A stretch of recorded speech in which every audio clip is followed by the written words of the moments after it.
You are listening to the Horse Radio Network, part of the Equine Network family. This is the Horse HealthCast by Smart Equine. I'm Ashlee Lecompte Lazic, Director of R&D for Smart Equine. And I'm Jenna Boscardin, Manager of Digital Marketing for Smart Equine. And on today's episode, we are finally doing it. We are finally giving Ashlee the floor to talk about her one true love, her reason, her muse, and we're going to learn if she really is getting a kickback from Big Magnesium. I literally cannot wait for this. I've been preparing my notes for what seems like eternity, and it's finally here. And I can't tell, I'm so excited. I need to also tell you that in addition to waxing poetic about magnesium, we're also going to chat with Nels, McLaughlin, one of my faves, our very own behind the scenes videographer in our Meet the Pak segment. So stick around for the end and of course for our giveaway. Smart solutions, trusted voices. Your source for equine health and wellness. This is Horse HealthCast by Smart Equine. The discussions in this podcast are intended for educational and informational purposes and are not intended as veterinary advice. You should always consult with a licensed veterinarian or qualified equine health professional before making changes to your horse's diet or care plan. Hosts and guests cannot guarantee the reliability, accuracy, or completeness of the information shared, and as such, these discussions are not a substitute for veterinarian or professional guidance, and any actions you take are at your own risk. Products discussed on this podcast are not endorsed by Smart Equine and are not intended to treat, diagnose, or cure any medical issue. Okay, so I know we make jokes about this both on and off the pod about you getting a kickback from Big Magnesium. And if you're not, and maybe you should, I don't know if this is real or not, but you definitely should. I don't even know if there is a Big Magnesium. It just feels apropos. If they exist and if they're listening, just hit me up, guys. Reach out. Yeah. Don't forget your girl. And we talk about it being like kind of the unsung hero of equine nutrition in a lot of ways. And I don't think you're just getting paid to say that. So I kind of wanted to start off with like the overall big idea, like what is magnesium for people who are like, guys, what? So firstly, I swear, guys, I really don't think there is a Big Magnesium. I'm not getting paid to say this. I just truly believe this. And whether I'm working for Smart Equine or not, magnesium is really important. So from a 30,000 foot high view, let's just take a peek at what is magnesium. So firstly, it's a mineral, right? It's not some fancy compound that we're harvesting in the Himalayan mountains or something. It is all around us, right? It is ubiquitous. It is found everywhere in your soil, in your water, in your forage. It's a naturally occurring mineral. From a diet perspective, it's a micronutrient, right? So you have your macronutrients like fat, carbohydrates, protein, and then you have your micronutrients, which are on a very small scale, and they're required for normal functioning and physiological function, right? So magnesium. But I have to assume that if I go out to my backyard and I grab a handful of dirt and I lick it, I wouldn't do that. Is that going to give me the same kind of magnesium that we're finding in the supplements and stuff that we're going to talk about? I mean, to some degree, right? It's concentrated. You're also just going to get a lot of other stuff in the soil. Yeah, it's going to be terrible. I'm not recommending it. It tastes great, but yeah, there is magnesium in that soil, right? Okay. So a couple things that are important to know about magnesium. It is the second most prevalent intracellular cation, which is just a positively charged ion in the body. And it is the fourth most abundant systemic cation in the body. So you can see why it is so important, right? Yeah, those are big numbers. Cellular level, it is the second most prevalent ion that we have. So it is correlated to 800 biochemical and enzymatic reactions in the body. So I know in past episodes, I've gushed about how what can't magnesium do? But in a way, it really is tied to almost everything that happens in the body. So where is it found? Our body stores magnesium mainly in our bones. 40 to 50% of magnesium is stored there. And then in the intracellular compartments of our muscles, our soft tissues, and only 1 to 2% of total body magnesium is actually found circulating in the serum and red blood cells. So it really is stored primarily in those other tissues. So that's just kind of a quick cap on what is it? Where do we find it? What does it do? Why is it important? So this is something that on a very fundamental physiological basis is required for life. It is a requirement. So some of the big, and I'll just name off a couple big buckets where I think this is most prevalent to horse health: energy metabolism, muscle function, and nervous system support. Those are going to be like the three big areas. I say almost, ubiquitous to almost everything that happens in the body. And that's going to come down to energy metabolism. So, okay, tell me that you have seen like the funny memes that are, I don't know how to do my taxes or balance a checkbook, but at least I know that mitochondria is the powerhouse of the cell. Okay, that's right? So bio from a million years ago, baby. There you go. So at risk of causing PTSD and launching our listeners back to 7th grade biology, I'm not going to get into the citric acid cycle or the Krebs cycle, or I'm not going to go that deep. I'm going to try to keep everything. I'm going to try to keep it as like user friendly in lay terms as possible. But mitochondria is the powerhouse of the cell, right? They produce energy by converting the food we eat into ATP, which is adenosine triphosphate. And that is our energy. Okay. Well, in order for that energy, again, lay terms here, to quote, activate, in order for us to have that usable energy, magnesium joins with ATP to create this magnesium ATP complex. And that becomes the usable energy. So when we're talking about metabolism and energy metabolism, we're talking at like a cellular level, like way, way, way deep down to simply creating usable forms of ATP that we can then use as energy. So important there.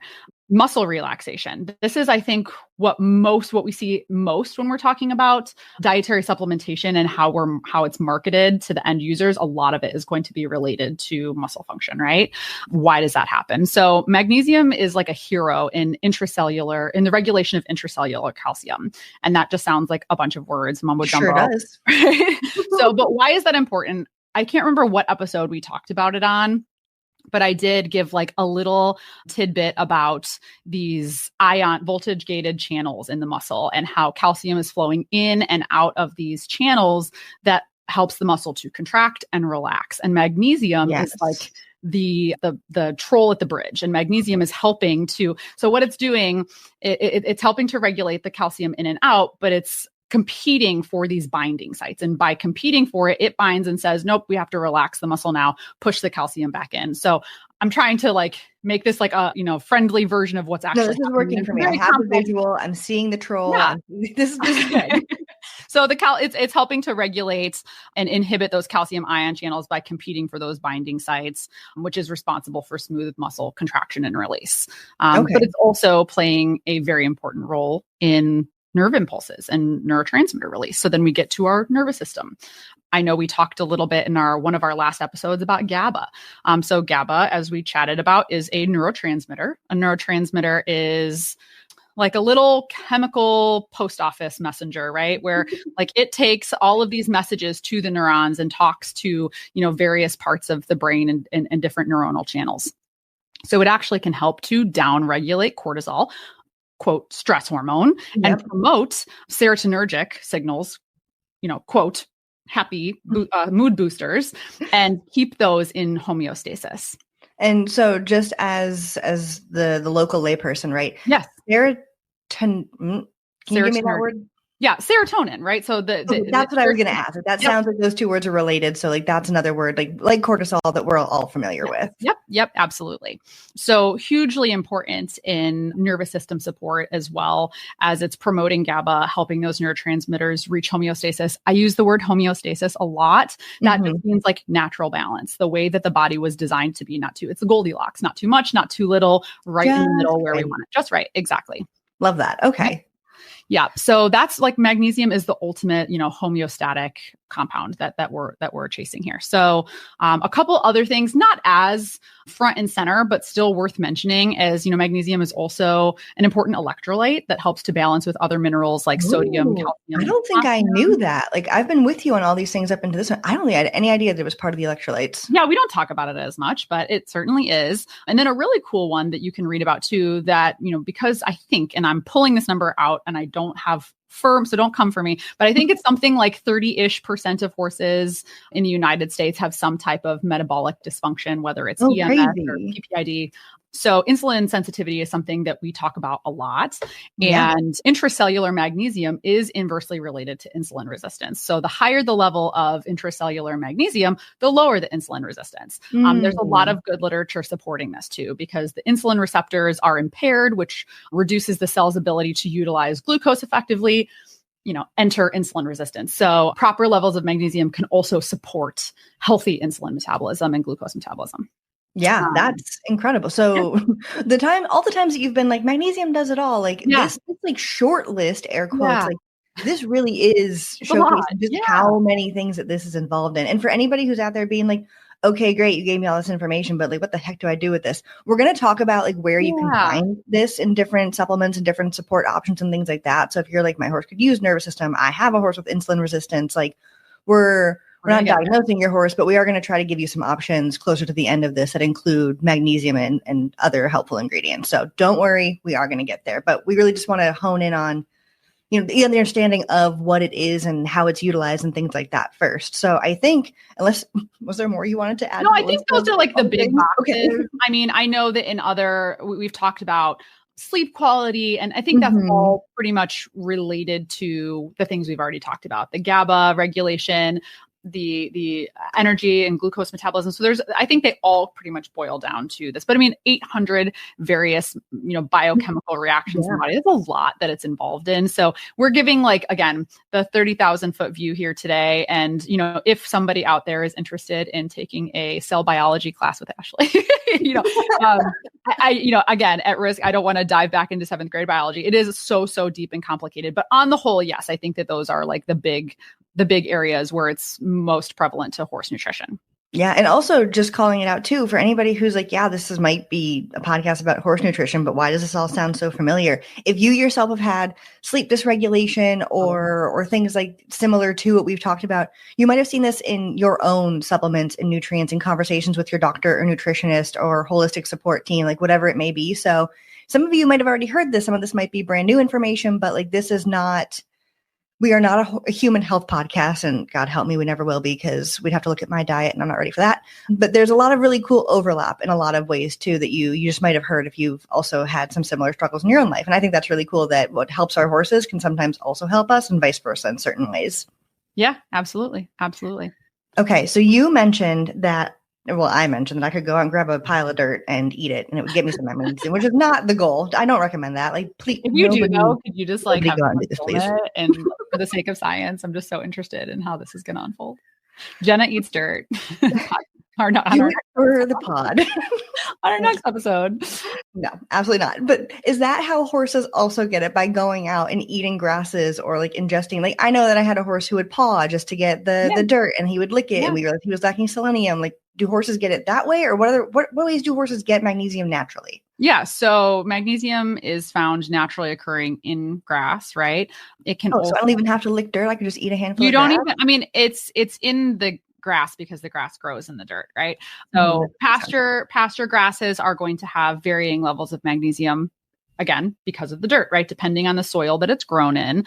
Hay, same story, depending on the soil that it's grown in. But also with hay, you have processing, the cutting, the flipping, the baling. Sometimes against your best efforts, it rains after you cut, and you have to flip it a few times. And then so just there are more extenuating circumstances that baled hay goes through than just grass that's going out of the ground. And then of course, like grain and fortified feeds can be created the same way as like a supplement to enhance the magnesium content. But factors that influence that are, regional differences. Your soil is going to be different geographically based on where you're at, your diet type. If your horse is primarily grazing on really nice, lush green grass versus a racehorse that's standing in a stall and may not have the same access to that forage. So your diet type. And then, of course, it all boils down to your soil. So high acidity soils are more likely to be lower in magnesium. Soils that are high in calcium or potassium are more likely to be low in magnesium. So it really does stem in your soil content for the grass that's growing in the soil, and then the hay that's growing in the soil. I might be going out into left field here, and we can rein me back in as needed. But do you know, is there a way to test soil to know? Yeah, of course. So maybe it was during COVID. So let's say 4 years ago, we have a hay field on like the south side of our property, and there's a horse show every year that's across the street. Due to COVID standards, they wanted to spread out the stabling. So we offered a corner of our hayfield to put like, the temporary stalls so that they can like social distance and go every other stall. And some of our boarders freaked out and they were like, we're really concerned that the horse's manure and the shavings and everything being on the hayfield is going to impact the hay growth or the nutrient profile of it. Yeah. So we actually tested the soil before and after, and then the surrounding soil to make sure. And so absolutely. And by the way, it was more nutrient dense, just so we're all on the same page where the horses were standing. Super cool. But anyways, yes, you absolutely can test your soil. Absolutely. So you've all heard of like a hay analysis where you use a core. Right. So, but yes, the fundamental piece of this is the soil that the hay is grown in. So yes, you can absolutely test your soil. And then there are methods for changing your soil. So you can, whatever your results are, high acid, high basic, what you can modulate that. And I'm not going to pretend to be a turf scientist here. I once tried to change the color. Yeah, exactly. Like hydrangeas, same story, right? The blue are based on the acidity. So you can change your soil, but that's a whole nother podcast. But yes, you can. For testing yourself, for anybody who's like, man, how do I test my horse's pasture? Like, did you just like look up a local service that does it? Like, how did you get started with that? That's exactly what I did. Oh, perfect. Yeah, that's exactly. Just go to the Google box and type in local soil testing and go from there. Yep, absolutely. So you can do that. You can also test the forage that's coming out of the soil as well. And that's again, there's limitations to the forage testing because you have different bales coming through the barn and different cuttings and such. But yes, it can give you a snapshot. It gives you a baseline of expectation at least. You bet. That's very cool. So, okay. So we've gotten like the 30,000 foot overview of what magnesium is and like where it's, really useful in the horse's body. We've talked about where they get it from, but what we haven't talked about is probably like the big question for a lot of people. Like, do horses actually need it if they can get it from so many locations? Yeah, that's a great question. So I think firstly, let's just talk about how would a horse become deficient. I just told you that there is magnesium all around me. It's everywhere. So how could I possibly become deficient in it? So firstly, a horse on all hay diet or low quality forage with limited access to pasture, they just may not be consuming those sources on a regular basis. Horses that are overweight and are being limited in their forage, or horses that are founder risk and go on limestone or, wear grazing muzzles and just don't have as much free choice access. So that in and of itself, or if your forage just ultimately is low in magnesium because of your soil, right? So that's one scenario. But there's another scenario where, and again, I'm not going to launch into the whole cycle of how this happens, but large workload demand increases the stress that a horse is exhibiting, right? Yeah. And stress upregulates magnesium utilization. Upregulation of magnesium utilization means depletion of stores in the bone. Remember, we talked about that 40 to 50% that's living in the bone and that other systemic magnesium. So you're using those stores, i.e. a need for more. So anecdotally, I've noticed this when I'm in like hardcore, and my trainer Meredith said she notices it too. When like we're in the middle of competition season, we typically have to take our magnesium up a little bit. Okay. Just to accommodate the increased workload. And we talk about stress. We don't just mean mental stress. It can be physical stress, physiological stress, anatomical stress, more expected out of the horse, higher workload. So and like I know stress has such a negative connotation word, but like it's really just meant as exertion in a lot of ways. Like if you're working out 6 days a week, like that is stress, but it's not that you are in fight or flight every second of the day. So just to also call that out that you're like, but my horse doesn't look panic stricken. Good. You're doing great. But asking them to work X amount of days a week, jumps X amount of fences, perform X amount of movements, like that's just a type of generic umbrella term stress. Yes. Exertion and like chronic stress, just having chronic stress is like, we experience that in the workforce, right? So just having exertion's a perfect word. Having higher levels of exertion at varying times in the season, depending on what a horse is doing, means more magnesium utilization and quicker depletion of stores, which could be a area for supplementation. Yes, so like, what are you looking for though? Oh, Ashlee, my horse does, like you just said, he's not exhibiting signs of stress. So what am I looking for? So the first thing that I'd say is like a horse that is having a really hard time relaxing their muscles. Tense. When we talked last about like the calming, like tight lips, those are like in response to like direct stimuli. But if you're just talking about a horse that is naturally kind of twitchy, a little excited all the time, has a hard time relaxing, easily startled, overreactive, just seems on edge, that's a really, that's a great telltale. Difficulty focusing, just tight in general. Then you have other things that are like very easy to spot, like trigeminal neuralgia or like head flicking, head shaking. And what you just said, trigeminal neuralgia, that is head shaking? Yes. Yeah. That's just making sure. Syndrome. Yes, head shaking syndrome. So things like that, there has been a correlation to magnesium. I think there's ongoing research about what the true underlying cause is, but that can be mediated with high doses of magnesium, or has been shown to be positively impacted by high doses of magnesium. So cool. Yeah, that's in general, if you can just tell that their mind and their body are kind of working overtime, that's a very good telltale sign. Yeah. And for anybody out here who's also like, well, how the heck do I know? Like my horse may or may not sometimes exhibit these signs. My horse may or may not be under a good amount of work and stuff, like, but they get a good pasture, good turnout, whatever. If you're not sure, the way Ashlee may or may not be sponsored by Big Magnesium, I am not sponsored by Feed XL, but I've brought it up before and I'll bring it up again because as a horse person, I've used it and thought it was really, really cool. So Feed XL, it's an online service where you type in literally everything about your horse, their age, their breed, their zodiac sign, what they're getting for their meals. So grain, hay, how much time they're spending outside, where you're located, how much work they're in per day. And it's going to spit out some really helpful information on what all the levels are that they're getting and what this algorithm thinks could be beneficial. This is not replacing a vet. This is not replacing a nutritionist, but this helped me as a horse owner to be like, hey, here's a printout of all the stuff that I remember about my horse, including his supplements. Like it has Smart Equine supplements in there, which is pretty darn cool. And here's what it told me. Like, do you think that I'm on the right track? Do you think I need to change anything? And my vet was able to work with me a little bit more. I felt closely and I felt more educated in those conversations to be like, yes, he needs this. No, you're doing fine on that. So for anybody out there who's like, this all sounds great, how the heck do I know for sure? Like, Feed XL is not going to give you like a blood draw diagnosis, but it's going to maybe steer you in the right direction to get you started at least. And I'm going to step off that soapbox now, but hopefully that helped maybe one person. No, yeah, I love that. And like I mentioned too earlier, is that intracellular magnesium, right? So that's the only 1% to 2% of the magnesium in the body is flowing through serum. And so it is important to know too, that it may not, understanding what's going in is a very valuable tool. Yeah. Love that. And I know when I was on customer care 1,000 years ago, we would get a lot of questions on like what's safe and like how safe is safe, how much is safe. So like, is there any concern with the safety of magnesium?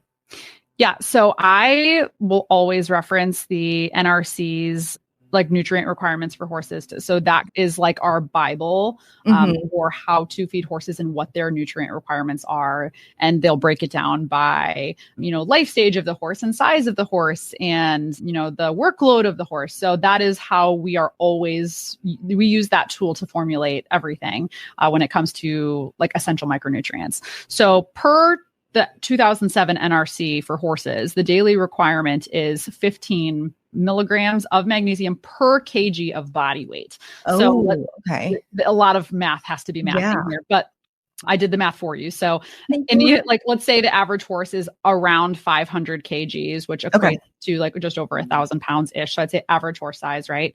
We're talking 7,500 milligrams or 7. Oh, okay. And that's for a horse at maintenance, just a regular horse that's hanging out.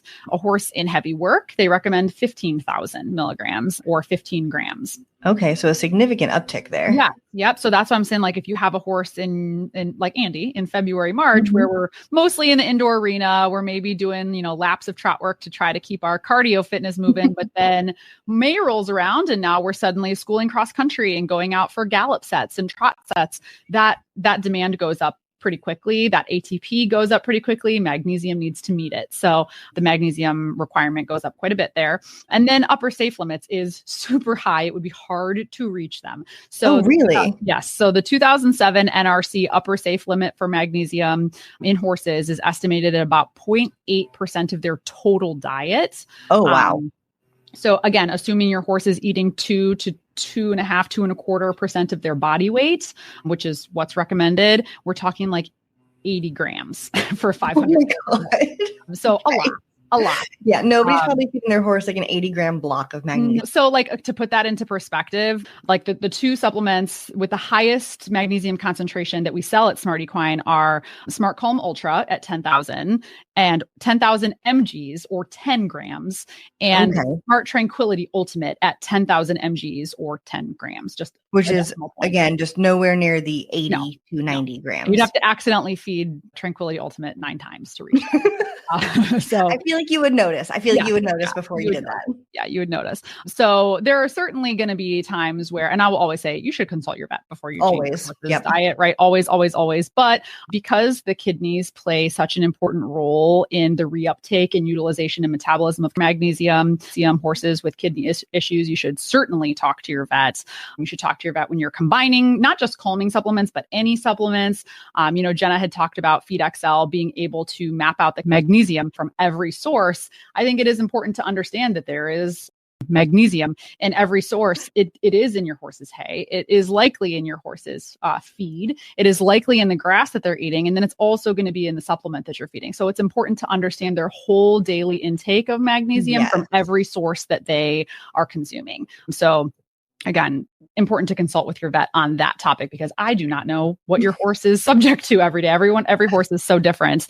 And then of course, if you're experiencing some of the things that we had mentioned earlier, irritability, excessive muscle tone, if these signs of deficiency and imbalances are persisting, it's also really important to connect with your veterinarian, because there could be something more nefarious going on. So while I do believe that magnesium can help with most things, it is not a drug. It is not intended to cure, diagnose, any of that. So it's still very important to work with a medical professional if you're experiencing some of these things.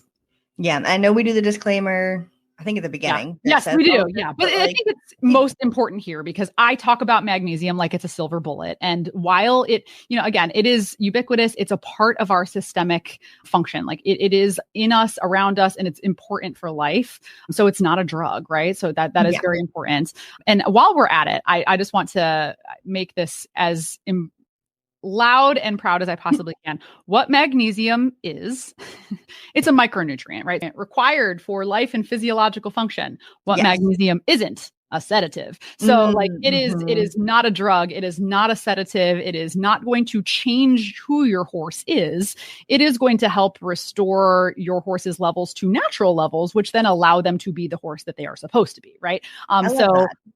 I just wanted, while we're on the topic of disclaimers, I just wanted, I don't want to impart anyone with this concept of unrealistic expectations that this is going to change my moody mare or my gelding, like Andy, that doesn't go out with friends. Like there are just some things that are innately part of their personalities, and magnesium is not going to change that. So anyways. And just to add on one quick note, and then we got to move on to the next piece, is like, we don't do the disclaimers in this to like scare anybody, but it's one of those, like, at the end of the day, you are a scientist and I am also here, but we are not veterinarians. Right. So we've worked with some truly incredible veterinarians, both as Smart Equine employees and as horse people. And like the respect that we have for them is just so unparalleled that we will continue to reiterate, like, find a great vet, work with them, and you're going to see some really, really great things happen based on that. Like, we're here to help get you started with the conversation, but like that's really where we're coming from. So not to get like too serious and scary on you, but that's kind of our perspective on it. I love that. I think that that's a really fair statement. And my vets hate me because they are on my speed dial and I am constantly in their pocket.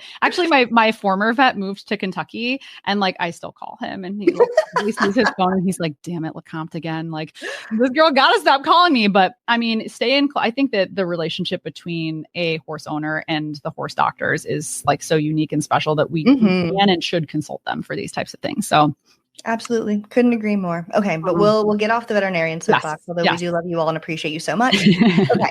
So we've talked about a whole bunch of things with magnesium, but I know that when we're looking at supplement labels and feed labels and things like that, like it doesn't always just say magnesium. It says magnesium with like another semi to largely complicated word. Like, can you kind of break down some of the most common ones you see and what the differences actually are? Absolutely. So you're correct. There's a ton of different forms of magnesium. The most common one that we see in the horse world is probably magnesium oxide. It's going to be fairly easy to find, cost effective, and very high bioavailability.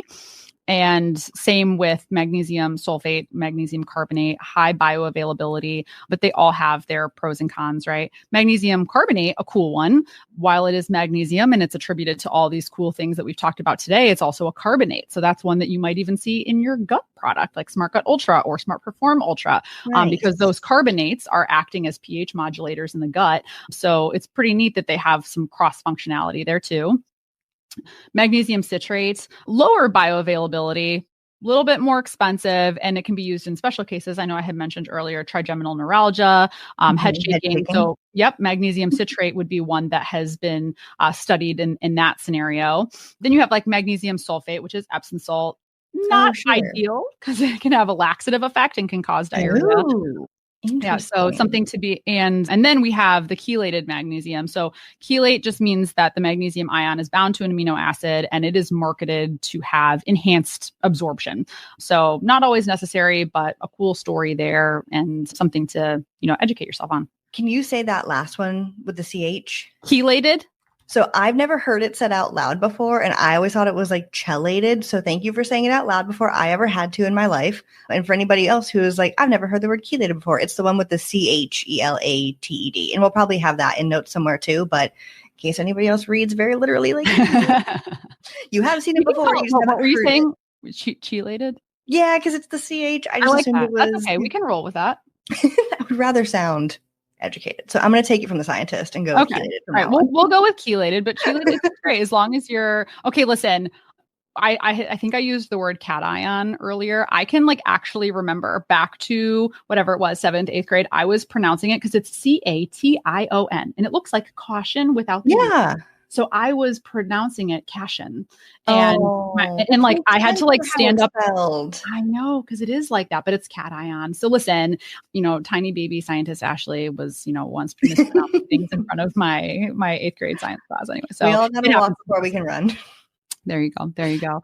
Yeah. So those are the most common forms. There, I'm sure that there are a ton of different forms that you're going to find on a label somewhere somehow, but the Google machine is very good for understanding how they're all different and what they can offer and what are their drawbacks.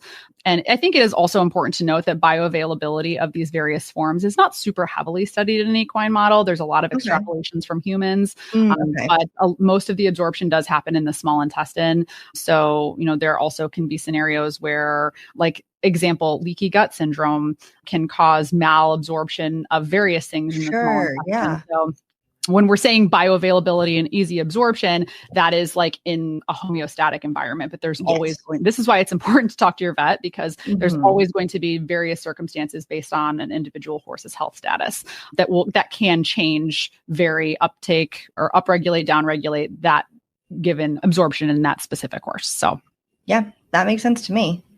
All right. And I know previously I promised everybody that we weren't just going to talk about all the great sciencey stuff about it, but we were also going to give some examples of where you can find magnesium. And we've named a couple already. Yes. So I think we've named Smart Tranquility, Smart Calm, and I think you even mentioned Smart Gut for the gastric support, but we can also touch on a couple other ones for anybody who's looking for something specific. And I'll start off with the easiest one, which is just Smart and Simple Magnesium. Yeah. So if anyone's looking for I just want to add one simple thing, we've got it. Smart and Simple Magnesium right there for you. Yes, we sure do. Both of my horses are on that. It's the standalone easiest. Truly.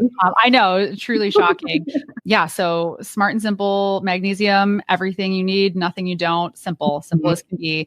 And then, we had talked about Calm Ultra Magnesium, and then Tranquility Ultimate Magnesium at about 10,000. So those are going to be the two highest levels of magnesium. Smart and Simple is at 5,000. So you could also do a double scoop of that and get to the same 10,000. Yeah.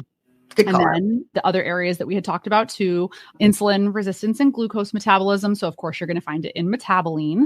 We had talked about it as a regulator for those nerve impulses and the neurotransmitter release. So of course, you're going to find it in Smart Brain and Nerve. Undersung. That one's pretty cool. Yes, we don't talk about Smart it Brain and Nerve is one of the real, I think is so unique and such you don't really realize you need it until you need it. And then you're like, God, I'm so glad it's there. Right. Yeah. And then, we have our Smart Lights. I mentioned that it is a electrolyte. So you're going to find it in your Smart Lights. And then your gastric products. like your Smart Gut Ultra. Yes. And we do also have, I think a lot of people are really familiar with like the SMART supplements. So like Smart Calm, Smart Tranquility, Smart and Simple, also obviously definitely one of ours, the branding. But we do also have another line that maybe you aren't as familiar with called Leg Up.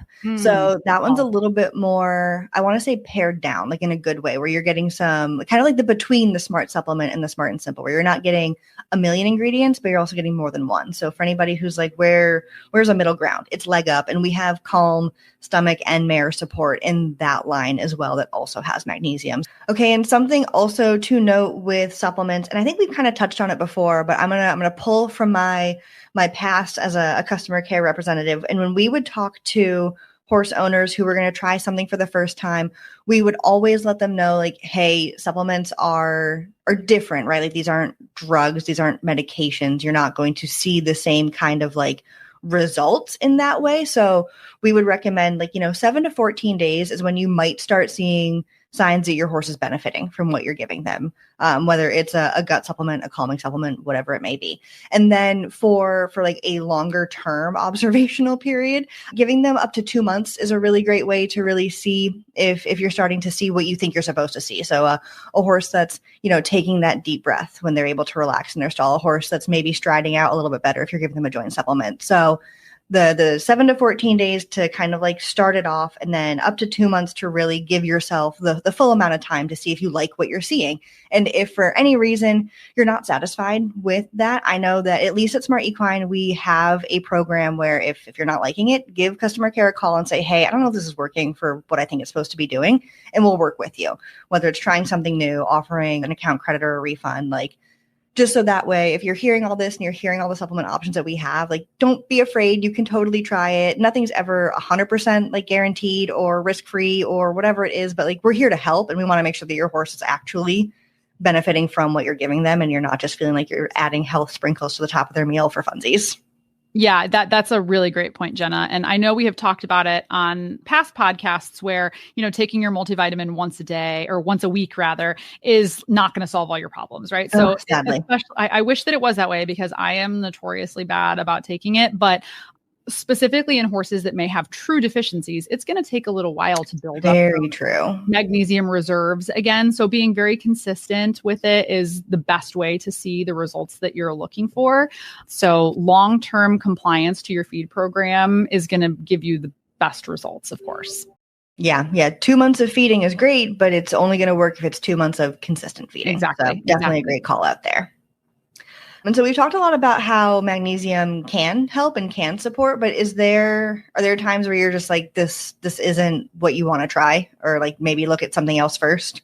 Yeah. I mean, if your horse is, let's say an example is my horse is flicking their head every time I ask them to do X, Y, and Z in training. I'm not going to immediately run to trigeminal neuralgia or head shaking issues. I'm going to first be like, oh, I wonder if they have a wolf tooth smashing into the side of their jaw, right? So magnesium is not a drug, and it's not going to fix pain or discomfort. So if you have ill-fitting tack, or the first place I start is teeth. I always go to teeth.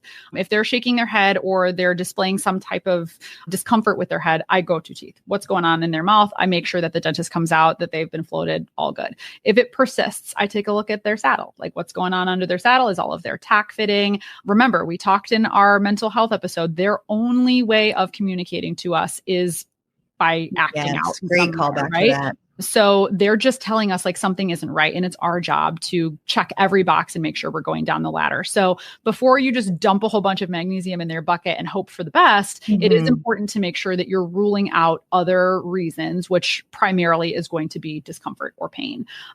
There can also be instances where this is just part of their conformation. You have a horse that's over at the knees, or, short necked, or whatever the case may be, and they just have a different way of going, or their conformation is not helping them.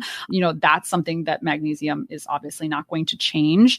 And of course, their general disposition, horses are just the way we are. They all have their own personalities and likes and dislikes, and, ensuring that their micronutrient levels are adequate is going to help them be the horse that they are destined to be. That sounds so cheesy, but like, you know, we're attempting to make them. Yeah. And we're not trying to alter that in any way. So we're trying to remove, you know, the nervousness or muscle tension. We're trying to alleviate some of that to make them, you know, the horse that they were made to be. So it's not going to change their personality like my ponies. I sold them, but congratulations. Thank you. Very excited. I did feed them magnesium. I gave that a go. Nice. I said, you know what? They're great ponies. They are just not for a 1-year-old, and no amount of magnesium is going to make that happen. So and there's a lot of ponies that aren't for a 1-year-old. I think that's a very fair evaluation. Yes. But like in a scenario with Andy and Tilly, we went through, we changed our bits, we got new saddles, we had them reflocked, we had the chiropractor out, we had the Magna Wave on, we did all the things. And the nose clicking persists, magnesium goes up. So it is important to consider, like, I know we always say like nose to tail, like this is like the whole horse. Exactly. The whole horse. So yeah, there's going to, and another thing to consider too, is that if their tension, like if you're standing outside and a buck jumps out, like magnesium, no, it's probably because a deer just jumped out in front of your horse. You have a fight or flight animal underneath you doing its best at all times. Exactly. So consider that there are going to be times where it is pain in response to pain. There's going to be times where it is legitimate response to fear. Yep. And then instances where like you have to train, it's requiring training. This is just a maneuver that your horse has learned and they have not been trained out of it. So, you know, those are all going to be areas. Magnesium is not going to fix the scary end of the indoor arena, sadly. Could you imagine if it did? Wait, could you just imagine if magnesium fixed the scary end of the indoor, if it fixed scary deer jumping out, the plastic bag hanging from, wow. I mean, big magnesium is already doing well, but if it could do all those things. If they're listening, that's what you're missing, guys. Yeah. So there's just a handful of things that like, certainly, you know, you have to consider this as a complement. What does the word supplement mean, right? You're supplementing a program. Yes. So when every other box has already been checked, you know, this is an area that you can try next. Yeah. And I think, I mean, I could ask you a million more questions. Yeah. But I feel like that covers like a good amount of information to get people started and get a little bit more in depth on what this is, what this does, how it can help, the kind of horses it won't help, and all of that good stuff. So the kind of key takeaways that I wanted to call out and remember here is that things I've learned and reinforced today. Magnesium is not going to sedate a horse. It's not going to change who they are. Correct. Epsom salt, while a form of magnesium, is not what you're putting in your horse's food. Yeah, it can cause diarrhea. Okay, yeah. So definitely not that one. And don't eat it yourself either. It'll be a bad day for you. Don't eat it in your food either. These are great notes. Yeah. And then just because your horse is exhibiting signs that they might benefit from magnesium, it doesn't mean that that's going to be the be all cure all. It might help, like hopefully it helps, but make sure that you're looking at all the other aspects of your horse's health and wellness as well around that. Absolutely. It's not a silver bullet. Perfect. Okay. So also, as our always reminder is, like, if you have questions on this, if you're not sure, if you think you've learned something, but you want to learn more, like your veterinarian, I cannot hype them up enough. They're there for you to work with you for your horse. So reach out to them and chat. We do have some other additional information on our libraries. We have a free horse health library that I probably don't talk about enough, where it's just articles written by vets, edited by vets, that has some great information there. And then just, you know, consider it. If you're not sure and you're interested in it, ask your vet, give it a try, see what happens, give it 2 months and give us a call. And if you are interested in taking a deep dive, going down the rabbit hole, as I like to call it, on magnesium, go to your Google machine and type in PubMed. It will take you to all of the scientific papers ever published. You're looking for good, credible, peer-reviewed literature. There is so much out there on the studies of magnesium and the implications that it has on all of these different systems that we talked about today. So, you know, these topics are heavily rooted in decades and decades and decades of good science, and it's out there free for you to consume. So definitely head to PubMed if you're interested and take a deeper look. Now, let's meet the pack. All right, everybody. Thank you for sticking with us and welcome to the Meet the Pak segment. We have a slightly different guest with us in the sense that they're not the horse person that we're used to talking to, but we're going to get into that. First of all, I'm going to let him introduce himself. Nels, tell us who you are, how long you've been here, and what do you do here? I'm Nels McLaughlin. I have been at Smart Equine, formerly SmartPak. I started a long time ago when it was SmartPak. I started 13 and a half years ago, which is a little terrifying. A little crazy. A little terrifying, yeah. So my title is Senior Art Director of Photo and Video, but that's just sort of a fancy way of saying that I get to shoot and edit the video that we do here, and I'm in charge of the photography, a lot to do with our photo shoots, the photography that ends up on the website, the post-production of all the photography, and just sort of how it gets distributed amongst the teams and all that sort of thing at Smart Equine. But yeah, it's my career is in video production, and that's the part that I love the most. But as you know, Jenna, having worked with me for a long time, everybody here wears a lot of different hats. So I've done a lot of different things. Yeah, we certainly learn a lot of skills as we just keep on taking on new things, teaching people the same things, and then starting the process anew. So yeah, very excited to have you on because like you said, you and I have worked together for a long time, over 10 years now, which is also wild in its own way. But you touched a little bit on like the photo and the production and stuff. And I know that we have a photo shoot coming up for all of our spring things, which is bananas because it is November, but we're photographing for spring 2026. So give us like a bite-sized look at what do you do? How do you organize a photo shoot? And it doesn't have to be all the ins and outs, 'cause I know that would take us a full episode in and of itself, but like overhead view. Oh boy. I mean, we have 10 minutes, 15 minutes for this? It might be a while. No, so basically what my role is for these photo shoots is I help source the locations. I help source any of the contractors that we have. We have a wonderful photographer that we work with. So I help manage the relationship with her. But then in terms of getting there and organizing everything, there are some other people who you might know, like yourself, who help organize. I'm a small part. Yeah, I would. That's not true. You are smaller than me, but you are definitely not a small part. So you guys, there are a few people who help develop the shot list, and then they have to populate it with the products and the things like that are on it. And I have to take the shot list, and I have to figure out, all right, all these things that are here, how do I find them? Where do I get these from? And if I already have them in my sort of expansive creative inventory that I've collected over the years of doing these photo shoots, how do I get them once I have procured all of these? How do I get them to the photo shoot? And a lot of times it is putting them on a pallet and shipping them out. A lot of times when we do local shoots, it's packing them all on rolling racks and putting them in the back of our trailer that I then have to drive and, well, sort of back up. Attempt to back up. You do fine. Nobody else is volunteering to do it, so we rely on you. Well, the first time we took the trailer to a shoot, I showed up and I had never I had gotten lessons on how to back it up and I'm sure all the people listening know, the first time you do this, it's not super easy, especially if you're not used to backing up a trailer or parking it somewhere. The first few times we had to take it places, I had to stop and I had to ask the barn owners and be like, listen, I'm really nervous about backing this up. Would you like to do this? And the first woman just sort of looked at me with like this look of like complete and utter disgust. And it's like, yeah, fine. I'll do it. And did she just whip it in like 2 minutes flat? Yeah. And it just, and I just sat there and I was just like, listen, I am fully aware of that I cannot do this. And I would rather you do it than me take out a tree or about a barn or a fence. Like, this is the best case scenario for all of us. Let's be honest. And I think that too, I kind of skipped over this at the beginning, but one of my favorite parts about being able to bring you on and about working with you a lot of the times is that you're not a horse person and you are one of the few that can claim that title at this company. So the fact that you've been here for over 13 years as not a horse person, like more power to you because we are not a well people. No, the first thing I learned coming to SmartPak is that horse people are, and I say this with all the affection that I can possibly muster for you and all the other people I've worked with, people are weird.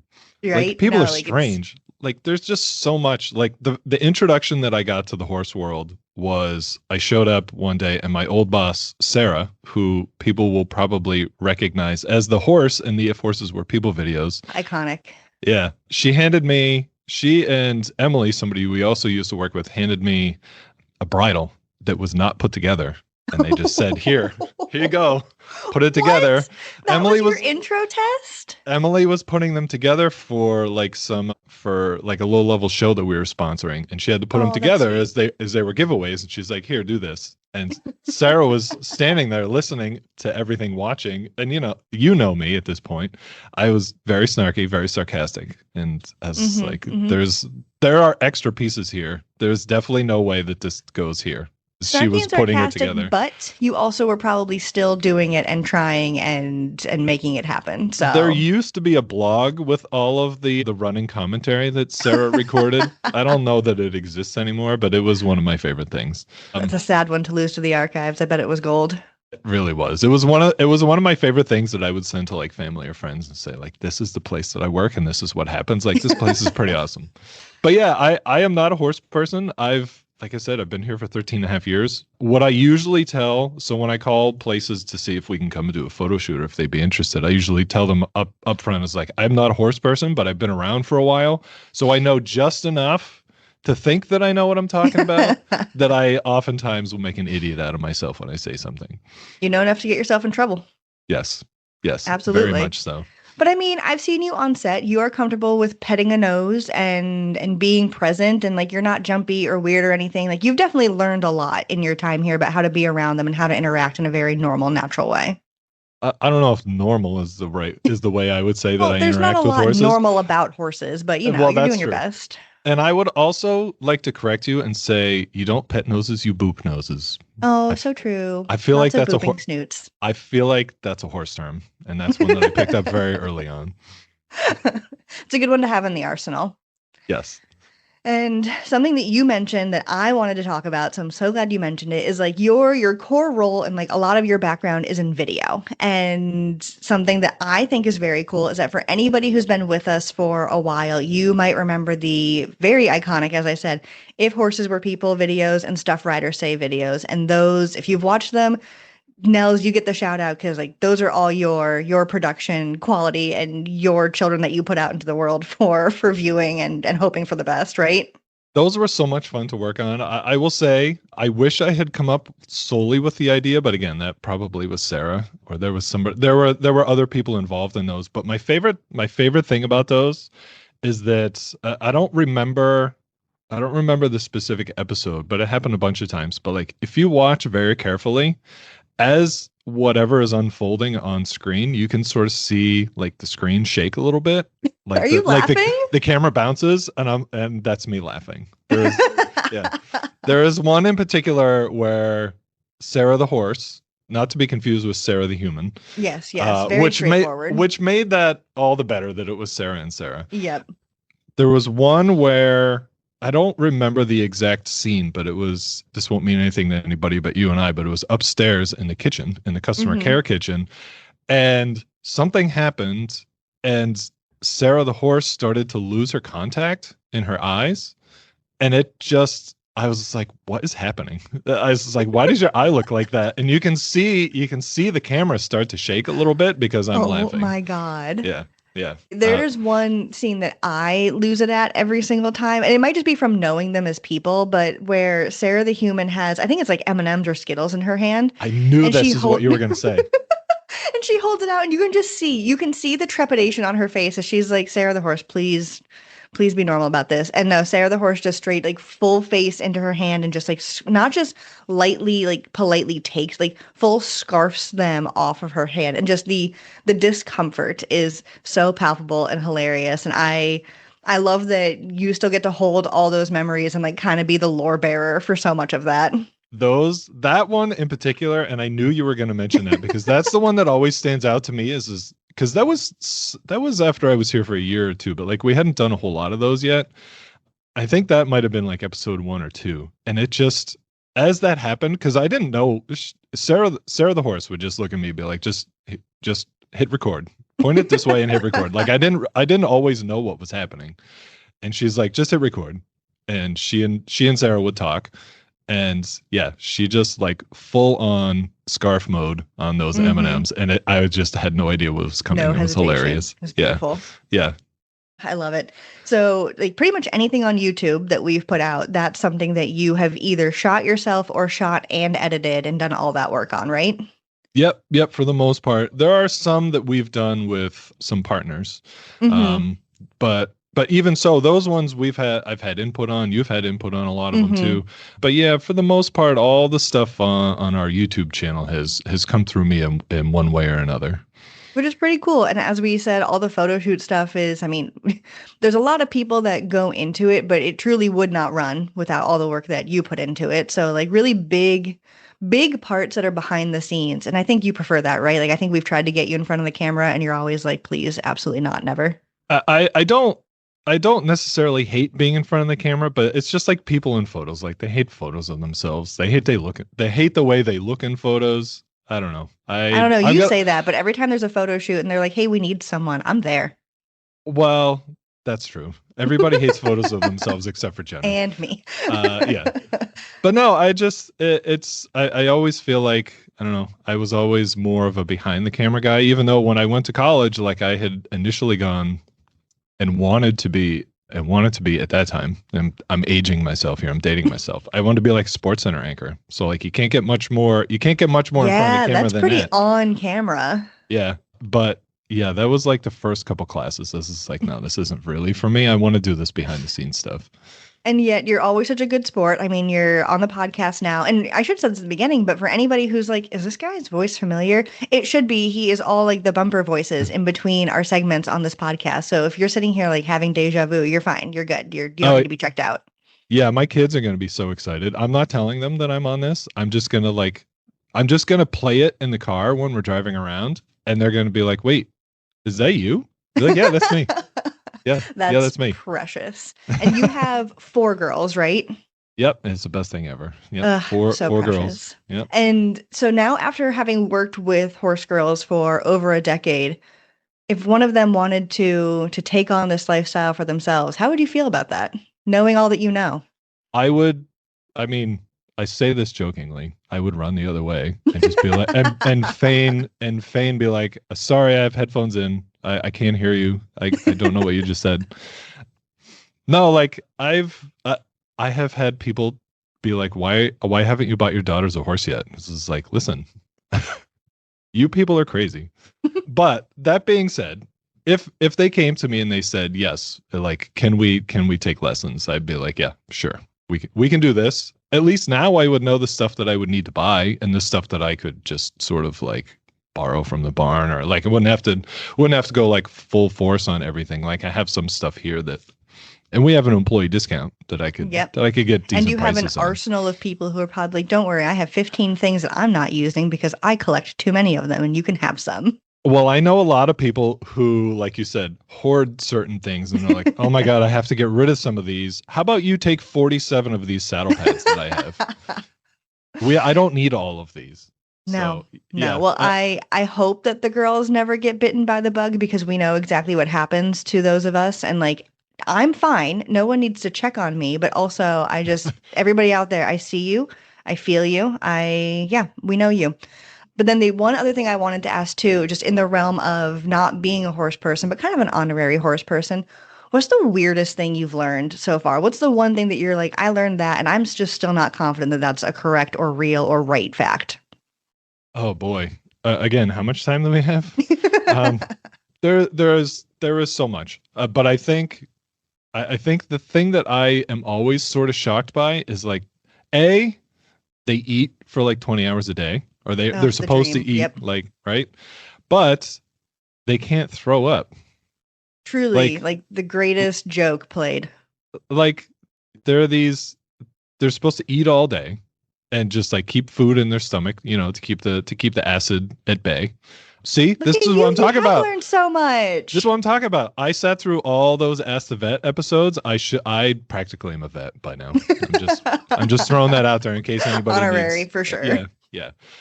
But no, like they eat all day and they keep feeding themselves. They eat the grain and they eat grass and they eat hay and all this stuff. And it just is like they can't throw up. Mm-hmm. And it's like the way that their digestive tract is designed, like where it goes from like a big part and then it like telescopes down to like a much smaller part, and that's how colic happens sometimes. I believe that would be an impaction colic. Am I right? Do I have this? Look at me. Yeah. Right? So I told you I'm a vet. You're on the next episode. You're going to be our Ask the Honorary Vet. I told you I'm a vet. Yeah. So, but no, it just, I don't know. Horses are weird. Horses are weird in so many ways, but that's the one that I keep coming back to. Is like, how is this possible? And that they're designed this way and that they live as long as they do. and they haven't gone extinct yet at this point. I mean, for what it's worth, in college and in moments where you have to do the like name favorite food and like an interesting fact, mine was always horses can't throw up. So I think you're spot on with that being the weird thing that you remember most. When I have to come up with an icebreaker for like weird fun fact that I know, there we go. That's it. You've got I'm it. gonna still hope that bag. you and I aren't together in these like icebreaker things. Because I have like 3 weird animal backup facts. Don't worry. Oh, all right. Well, can I hear them? I will only give you one other one because I have to keep the other 2 on reserve in case you do steal all of them. But kangaroos can't back up. Oh wow, yeah, that's weird. That's a right? good one. Yeah, that's a good one. Nobody Googled that. I was told it when I was in Australia, and I've believed it ever since. Nobody fact checked that. I was just about to say I'm gonna Google that, but okay, I won't Google it. I believe you. Thank you. You know what? That's a beautiful note to end on. I don't know that we've ever had such a heartwarming, truly genuine moment like that. We're going to call it. And I'm going to hold this moment near and dear to my heart forever. But genuinely, thank you, Nels. This was such a delight to have you. I really appreciate you taking the time when I know you're getting ready for that photo shoot. So best of luck. Enjoy Texas. I can't wait to see all the spring stuff. And hopefully we get to have you on again. It will be fun in Texas. Hopefully it's warmer than it is currently here in Massachusetts. But yes, thank you for having me on. It was always fun. I always enjoyed talking to you, but this was a good time. Awesome. All right. Thank you, everybody, also for sticking around with us. And hold on just a second, and we will get to our giveaway to wrap things up. Here we are again for our giveaway. Last week for episode 7, we gave away a cozy little travel blanket and a Smart Equine gift card. And I'm excited to say that Claire from Colorado was our winner. Congrats, Claire. If you have not already seen an email from me in your inbox, you should shortly. Now for episode 8, which is this one, we've got a Smart Equine travel, coffee, tea, or water, your beverage of choice mug, plus a $25 Smart Equine gift card. As a reminder, you can enter to win by clicking or tapping on the link in the podcast description, which should take you directly to our giveaway form, or you can go to www.smartequine.com/podcast giveaway. This giveaway closes 1 week after this episode airs, which means you have until December 7th to fill out the form, share your feedback, and get entered for your chance to win. You can find links to today's guest and products in the show notes on your podcast player or on the website at www.smartpakequine.com/blog.